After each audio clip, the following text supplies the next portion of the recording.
The video shows cops arresting a man, so the question arises, what has the man committed? Stay tuned to the video till the end to find out what's going on.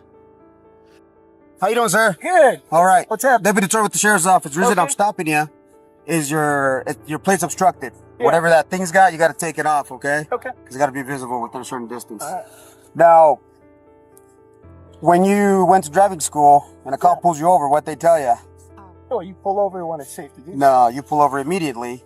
The officer stops the man and warns him that the reason he was stopping him is that whatever the thing he has to take it off. It has to be seen from a particular distance now.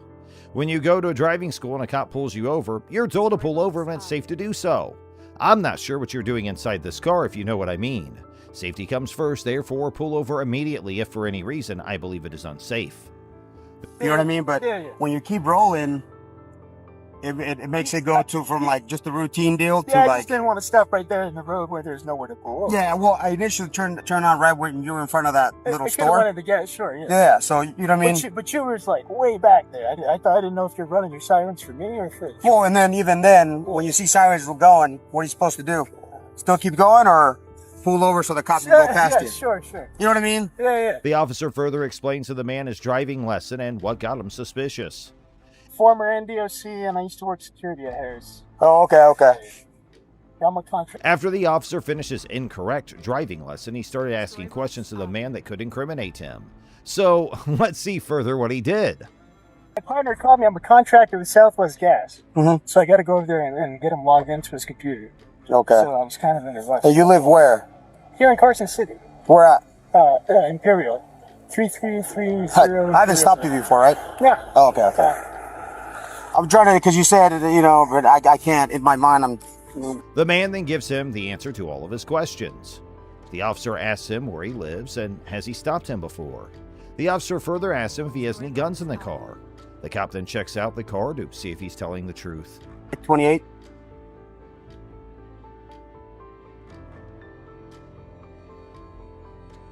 I copy. X-ray 5. The 28th is going to be 8 Victor Union Tom 670 California. So you just got the car, right? In November. Or okay. Yeah. Well, because you gave me this, that's why. Sure. Yeah, it's whatever's. The man continues, as I said, you know what, when you're this far behind though, to me it was like, all right, is this man pulling me over or what's going on? Yeah, once I'm on there and I don't have anywhere to pull over, you know what I mean? I didn't want to just pull over and stop clogging up traffic at that point. Like, all right, is this guy pulling me over or what's going on? Yeah. So once I'm on there and I ain't got nowhere to pull over, you know what I'm saying? Yeah. I didn't want to just pull over and stop and hold up traffic like that. So. And at that point, we'll make that call. If there's too much traffic, we'll make that call for you. The officer informs the man that he's passing information on to his partner so he can run and check on the man. The officer goes to the other side of the car and tells the man to lower the glass.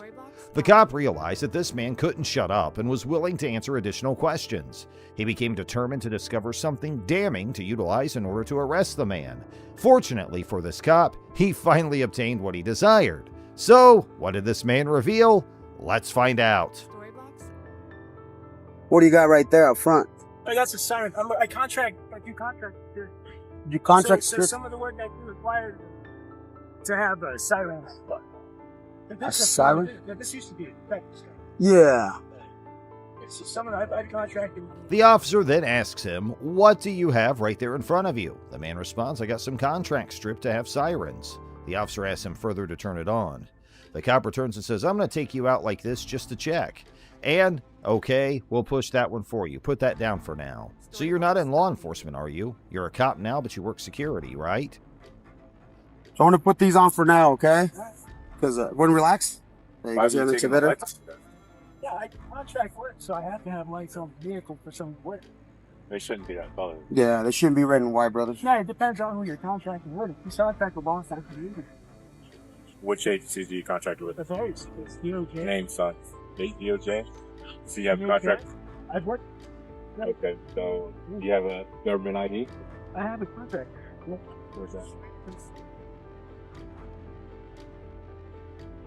The cop arrests him and tells him, I want to relax track work, so I need to have lights on the vehicle somewhere. They shouldn't be that color, brother. They shouldn't be red and white. With what agency do you work? Is she too? From my previous Federal Bureau of employer. Investigation? The cop was only being pleasant when he revealed how he obtained the device, since he was a contract special security agent. At that point, the seemingly friendly cop transformed into a cop determined to put the man in jail. So I'm going to read you your rights too, okay? Sure. Because you're handcuffed, you know what I mean? So I feel more comfortable that way. That's fine. So you have the right to remain silent. Anything you say can and will be used in the court of law. Yeah. You have the right to talk to an attorney, have him present with you prior to any question if you wish one. Sure. If you cannot afford one will be provided to you by the courts. Okay, have your rights in mind. You want to talk to me? Let me see this thing over here. The officer replies, I'll also read you your rights. Okay, you're chained, you know what I mean, so I'm more comfortable that way, and the other rights are unaffected. You state that Canada will be utilized in court law if the appropriate decision is made to return him to prison with you prior to any questioning. If you can't afford one, the courts will supply one for you. Okay, I have your money rights. If you want to talk to me, let me know. No guns, right? Nah. Inside the car? Yeah. Okay. Cool, because, like I said, man, too, this is money in. Go back in, so I'll put it in the bag, okay? So the reason that you're in cuffs, okay, is per NRS. Unless you're a sworn officer. I know in Nevada we does it. Yeah, you're not allowed to have red and blues. Sure. Right? Because then you Sure. could easily impersonate I'm red. a police officer. Sure. You know what I'm saying? Yeah. So, that's the reason I have you in cuffs. Oh. Okay? All right. You have this. The officer checks him out, asking if he has a gun. Further, he reveals that according to NRS, you're not allowed to have red and blue lights, unless you're a sworn officer, because it allows you to easily resemble a police officer. Yeah, that's why I have you in cuffs, okay? You have this? So who issued this to you? My former employer. Your former employer? So Yeah. you used to work for the FBI at one point? I've contracted with the Department of Justice and the FBI and other Here in Reno. Where's their office at or what? Resident agency. It's off of it's next to Wells Fargo. It's right by the traffic circle there. Okay. I'm just throwing that because I have no idea where they're at. The officer further asked him what has issued this to him and where are they. The man further states that he works for Southwest Gas too, part-time, and has his own cybersecurity company. The cop takes his answer and adds, well, this right here is a guard card. Yeah, that's Nevada. That's Private Investigators Licensing Board. That's the issue. Yes, and I mean, you're permitted to obtain this because you're a private investigator or a private security guard. Be like, hey, Yeah. go follow my wife or do Yeah. whatever, right? Yeah, But you have to go through. No. I'm also I'm a cybersecurity researcher. Also, I don't have to do all of that. To hire me as a PI, I don't even need that. You can hire me as a hacker. So where did you get this? That's what I've worked. The cops then ask him if something irrelevant to see his answer, and they can catch him if he's lying. The cops then ask the man if he can follow his wife because he thinks she is cheating on him. The other's still suspicious and says he's going to call somebody if he's impersonating an FBI officer. The cop inspected every aspect of the man in his car for incriminating materials, including the guy's personal financial information, such as his crypto wallet details. This cop was so stupid he didn't identify those details, disclosing them to the entire world. Any good crypto hacker might have utilized those details to empty this agent's crypto wallet. The only thing the special agent did wrong was having a disguised car plate. Everything else was in violation of his constitutional rights as a U.S. citizen and special agent.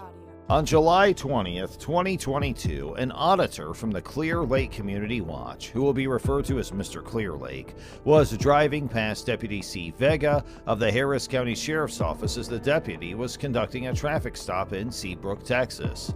Mr. Clear Lake rolled down his window and yelled an anti-police sentiment, including profanity at Deputy Vega as he drove by.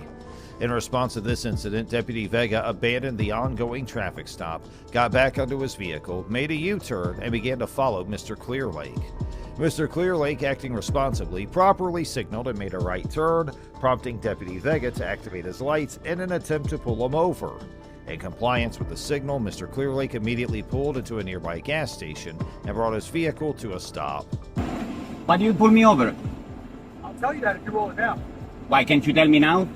Because the reason I pulled you over is you were yelling something from your car. So what? Huh? So what?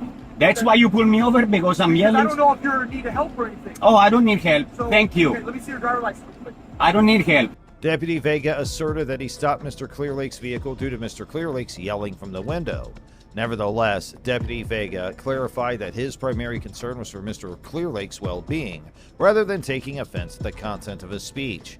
It's worth noting that the First Amendment prohibits government officials from engaging in retaliatory measures against individuals for their protected expression. In this situation, it is undeniably evident that Mr. Clear Lake was involved in protected activity, as protected by the Supreme Court's long-standing recognition of profanity as protected speech under the First Amendment. Deputy Vega himself acknowledged that he initiated the traffic stop because of Mr. Clearlake's yelling from the window.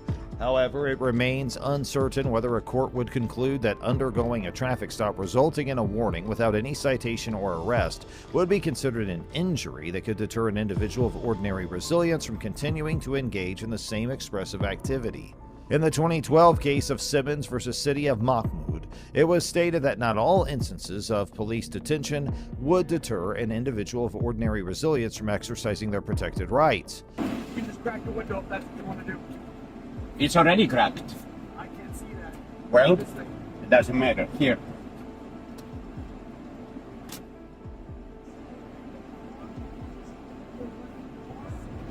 I don't wish to answer questions. You have to let me know if there's a weapon in the car. You gotta take the class? I did. Did they tell you you have to tell them? If When they you ask demand identification, I have to display this. That's what they told me in the class. That's what the law says. the officer wants to take the And weapon? actually, if I don't display, there's really not much you can do because there is no penalty attached to that. I have to carry this if I'm carrying this. Are you carrying? I don't answer questions. So you have a weapon in the car, then what? Consequently, there exists the possibility that a court might find Mr. Clearlake unable to pursue a First Amendment retaliation claim, despite Deputy Vega's evident retaliatory intent when initiating the traffic stop. However, the likelihood is much higher that Mr. Clearlake could succeed in a claim asserting Deputy Vega's violation of his Fourth Amendment rights by initiating the traffic stop without reasonable suspension or probable cause. Mr. Clearlake, who had a holstered firearm on his right hip, presented both his driver's license and his license to carry as requested by Deputy Vega. However, when asked by Deputy Vega about the presence of a handgun in the car, Mr. Clearlake declined to answer. As per Section 46.02 of the Texas Penal Code, it is considered an offense if a person intentionally, knowingly, or recklessly carries a handgun in a motor vehicle in plain view, except if the person is 21 years of age or older or possesses a valid handgun carry license and the handgun is properly holstered. What is your name? Your name? Sheriff, that's your name? Sheriff? Right above it, right there. I'm not familiar with the English alphabet, sir. Get on the ticket. Okay, can I have an incident number, please? Oh, a ticket, okay. When Deputy Vega asked for identification, Mr. Clearlake adhered to the statute's requirements, and it was not necessary for him to respond to any further inquiries from Deputy Vega concerning the potential presence of a handgun in the vehicle. Policy 302 of the Harris County Sheriff's Department Handbook establishes guidelines for what is considered professional conduct among deputies and other HCSO employees. This policy imposes an obligation on them to provide official identification when required. Upon Deputy Vega's notification that the traffic stop had concluded, he directed Mr. Clearlake to remain inside his vehicle. Although Mr. Clearlake opened the door, he showed no signs of attempting to exit. As a response to this action, Deputy Vega drew his weapon. Did I exit the vehicle? Did I exit the vehicle? Give your heads up. Did I exit the vehicle? Hey, can I? You do have a dash cam, right? Very good. You can't just pull me over because I said the police. I hope you realize that, stupid. I'm sorry? You have insurance on the vehicle? Yeah, Can you show it to me, please? It doesn't come back. of course it comes back. Not on my system, it doesn't. Also, it's not typical behavior. According to the policy, deputies can ready their weapons when approaching potentially dangerous situations, but displaying or pointing firearms in a threatening manner is only permitted when objectively reasonable. Deputy Vega's actions removing the firearm when Mr. Clearlake opened the vehicle door might be justified due to potential concerns. Did you read my address on the driver It license? didn't have an address. It didn't have an apartment number on your driver's Of course it does. Let me see. Can you verify? You've already seen it. I've already complied with that part. I don't. Okay, I'll be right back. Can I say that I've never met anybody quite like you that would yell at an officer doing their job, but So, you have a great let day. me There's no understand. warnings, no fines, no penalties. May I ask you a question? Questions on there? There's the address. Yeah, There's no, I the- have a there's question. an incident Can you number get your on the thing right supervisor there. here, please? No, Is the stop over? the stop is over. You may leave. All right. You don't exit until I get out. Until I leave. Well, you said the stop is over, right? There is no indication that Mr. Clearlake had received any materials from the public records request. Additionally, he has expressed his intention to file a complaint and a lawsuit. For what? failed to signal with turn indicator within 100 feet. Put the weapon on me. He drew the gun. In conclusion, Deputy Vega's actions are heavily criticized, earning him an F grade for retaliating against Mr. Clearlake, who is exercising his First Amendment rights. The initiation of a traffic stop without reasonable suspicion and unnecessary brandishing of his firearm are the specific reasons for this criticism. Now, moving to the next one. On February 8, 2023, a fire broke out in the quadplex apartment of college student Taylor Brown, situated in Normal, Illinois. Following the incident, both fire officials and police officers from the Normal Police Department arrived at the scene. At the request of the officers, Ms. Brown agreed to be taken to Normal Police Station for questioning. However, after waiting for more than 40 minutes without being interviewed, Ms. Brown asked to be taken back home. The subsequent interaction between Ms. Brown and the officers was recorded by an unknown officer's body camera. Who are you on the phone with? So we're gonna have to seize your phone, so go ahead and hang up. Seize my phone for what? Go ahead and hang up. Why? Go ahead and hang up. They want to seize my phone, but I'm not under arrest for it. You're not under arrest, but your phone's gonna be seized. No. You're gonna hang up the phone. I seized my phone, but I'm not in custody. Listen. There's three of them all around me. So listen. FaceTime me for a second. You listen for a second. So the fire is gonna be under investigation, That's fine. okay? And we're gonna seize your phone Why? because the fire is under investigation. I need to know what my So you can hand me the phone, or I can take the phone. But I need to know what my phone's being. They're not telling me a reason why my phone's I just did. But you said it's under investigation, which I So listen to me. The fire. That's her phone? So the fire is going to be under investigation, and your phone's going to be seized. The officers informed Ms. Brown that her phone was being seized due to the ongoing investigation of the fire in her apartment. Typically, in compliance with the Fourth Amendment's protection against unreasonable seizures, the government is required to obtain a warrant based on probable cause before legally seizing an individual's personal property, including their cell phone. In this particular situation, it remains unclear what evidence the officers had, if any, to suggest that Ms. Brown's phone contained pertinent information regarding the fire. However, according to a lawsuit filed by Ms. Brown regarding this incident, the officers attempted to secure a search warrant for her phone after its seizure, but the warrant was not approved by the state's attorney. Hang up the phone and they're going to take the phone, because at this point I'm being threatened. It's not a threat. I've asked you several times, and you're just going to go back and forth with me. A reason as to why my phone is being taken. So the fire is going to be under investigation by the fire department. So stop. Don't interrupt me. So don't interrupt me. The fire is going to be under investigation. Don't ever tell me not to interrupt you, and I've been this calm. So the phone's going to be seized. So in a second, I'm going to take it. I'm asking you. I'm asking you a reason. I'm not being rebuttal. I'm asking you a reason. So if you would like to talk to the detective, you can. Do you wish to talk to him? Yeah, but do you want to give an interview? No, I wanted to ask him why my phone's being seized, because she said she could take me home, but without my phone. That doesn't make sense. After law enforcement officers have lawfully obtained a cell phone, the concern of the arrestee potentially deleting incriminating data from the phone is eliminated. However, it is crucial to note that even under these circumstances, the officers are still not permitted to search the contents of the phone without obtaining a warrant, unless a court has explicitly authorized such a search. The officers made an effort to seize Miss Brown's phone, and when she resisted by pulling away, they responded by forcing her to the ground in an attempt to take the phone from her possession. Using physical force against an individual who poses no verbal or physical threat in an attempt to seize property that is lawfully in their possession would constitute a violation of their constitutional rights. However, if the individual is found to be resisting, officers may be allowed to use reasonable force based on specific circumstances. At the time of the officer's attempt to seize Miss Brown's phone, she was not under arrest, so any potential charges would likely fall under the obstruction subsection. Are you going to talk to the detective? As a matter of fact, are you recording this? Are you going to talk to the detective and provide an interview? Yes or no? Is that with or without the phone? Without the phone. The phone's being seized. Are you talking to the detective or no? I don't know. That's not my question. I need an answer to that before I get So the question is, are you going to provide an interview? No. No? Okay. Go ahead and hand me the phone. I have to know if my phone is being seized. Go ahead and hand me the phone.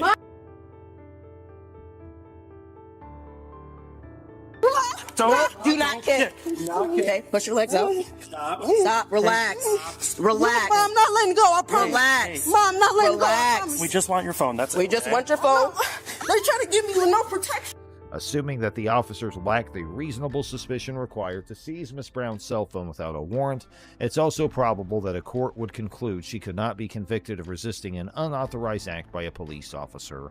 Once Miss Brown was placed in handcuffs and helped to stand up, the officers informed her that they would be charging her with resisting and aggravated battery of a police officer. The Appellate Court of Illinois utilized a similar statute that allowed the use of force to prevent unlawful entries into one's dwelling, resulting in the defendant's battery conviction being overturned. The court found that the defendant's actions were based on a reasonable belief that her conduct was necessary to terminate the officer's unlawful entry into her dwelling, and her limited use of force was deemed justified. Applying a similar logic in Miss Brown's case, where she may argue that she used force to protect her personal property, it's conceivable that she could potentially be acquitted of any battery charges brought against her. After her arrest, Miss Brown was taken to McLean County Jail and was subsequently released at approximately 1 p.m. the following day. Interestingly, she was not charged with resisting, battery, or any other offense related to the altercation at the police station or the fire incident at her apartment.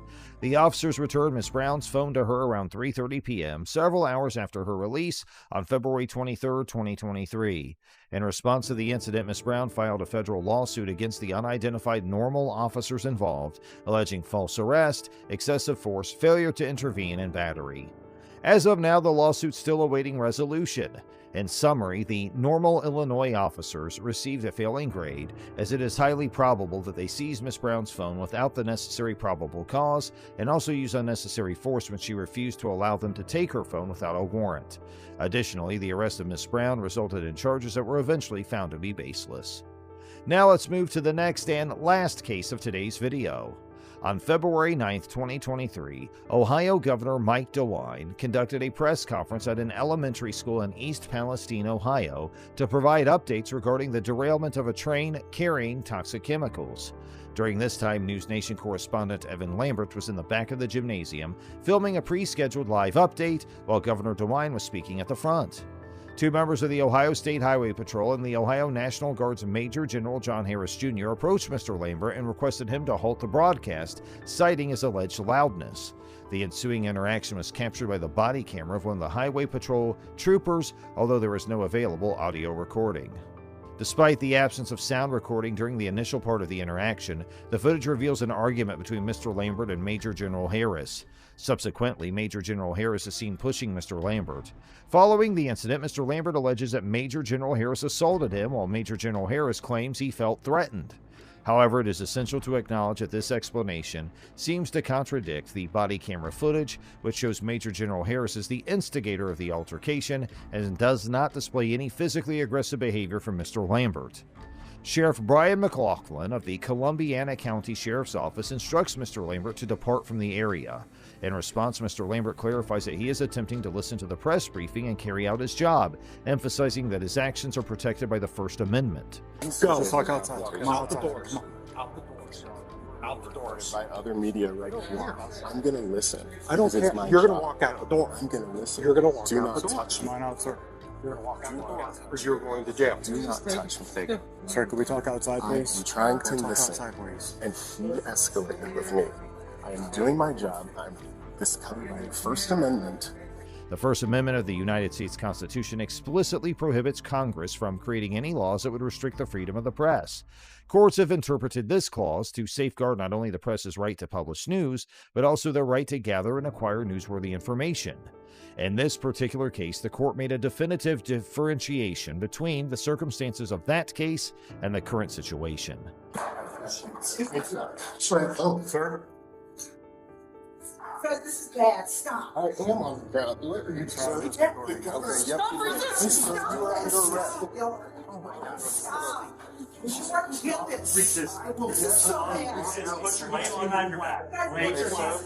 Lay flat, please. You guys, he's a national correspondent. You cannot do this. I'm a reporter with News Nation. It's all being recorded right now. I hope it is. Excessive force. Because you can't talk to people about doing their jobs. Oh my God, I cannot believe this. This is what it's like to be a black reporter in Evan, I'm so 2023. sorry. Evan, I'm sorry. Thank you, Sia. Pull over, sir.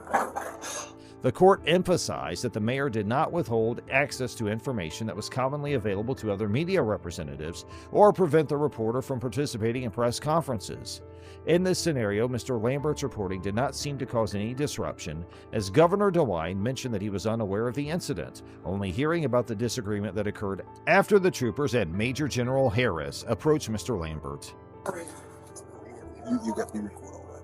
I did, sir. You want me to shut off? No, you can keep it. Okay. We just need to make sure that no one else comes in here that's not authorized. Rudeness or disrespect. Hello. We've been waiting for. In his statement, Governor DeWine acknowledged that reporters possess the full right to report during press briefings. Mr. Lambert could assert a compelling argument that his First Amendment rights were infringed upon by being excluded from the press conference, considering that he was merely performing his job as a reporter. It's the worst possible time in the world, okay? But there's nothing that we can do about that. He's committed to doing his live show. He's got people talking to him. Upon Mr. Lambert's refusal to leave the press conference, East Palestine Detective Daniel Howder and Columbiana County Chief Deputy Jennifer Tucker notify him of his arrest. Subsequently, when he appears to make a slight attempt to move away from the officers, they take action and force him to the ground before handcuffing him. Comes over and says, "I don't want you here." Okay. He still refused to leave. So now he's arrested. I didn't witness anything. That's his own fault. He's arrested. All he had to do was type up. I didn't. And he just kept on arguing. All I'm telling you is, from the television standpoint of. Later in the episode, the matter of whether the officers possess sufficient probable cause to arrest Mr. Lambert will be addressed. If a court were to determine that the arrest was legally justified, there exists the possibility that Mr. Lambert could face a conviction for resisting arrest, even if he were to be acquitted of the trespassing charge. Despite the charges against Mr. Lambert being dropped, no information has been provided regarding any disciplinary measures against the involved officers, including Major General Harris. It remains unclear whether Mr. Lambert or News Nation intends to pursue legal action against any of the parties involved. On the whole, the numerous officers involved receive criticism, as they are likely to have infringed upon Mr. Lambert's First Amendment rights by unjustly excluding him from a public press conference, arresting him for refusing to relinquish those rights, and employing unnecessary force during his arrest and initial disagreement with Major General Harris.